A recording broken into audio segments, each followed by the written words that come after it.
Bitcoin traders $28K, Solana, Cardano and Tellor lead altcoin bump. Traders at Japanese exchange Bitbank said in a daily note that they expect Bitcoin prices to move towards the $28,000 level, citing ETF optimism. Bitcoin BTC prices held steady above the $27,000 level Friday even as broader financial markets showed mixed movements. Global oil prices retreated after a surge, while stocks in Asia and Europe inched higher as of Asian afternoon hours. Crypto markets were buoyed mainly as participants expected increased demand in the short term as a formal Ether ETH futures exchange-traded fund ETF was floated by financial giant VanEck. However, some analysts warned of selling pressure on riskier assets such as Bitcoin, citing all-time highs in certain oil markets. Some analysts priced in a 90% chance of the ETF getting approved in the first week of October, impacting bearish positions. Strength in crypto markets seemed to bump majors, such as Solana's SOL and Cardano's ADA tokens, each adding as much as 4.5%. Traders at Japanese exchange Bitbank said in a daily note that they expect Bitcoin prices to move towards the $28,000 level, citing ETF optimism. Despite the fact that the SEC postponed their decision to approve or disapprove ARK, BlackRock, and Valkyrie's Bitcoin ETFs this week, the market's hope for spot Bitcoin ETF approval seems to have been revitalized following the Ether futures ETF decision, analyst Yuya Heiskawa was shared. Meanwhile, Tellor's TRB tokens continued a multi-week rally to rise some 10% in the past 24 hours, extending monthly gains to over 250%, data from CoinGecko shows.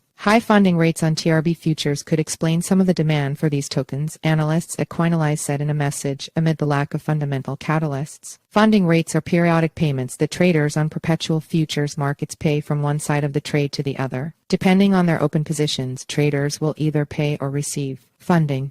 The payments ensure there are always participants on both sides of the trade. Participants utilize sophisticated strategies to collect funding rates while hedging losses due to token movements, which may, eventually, create market imbalance and volatility.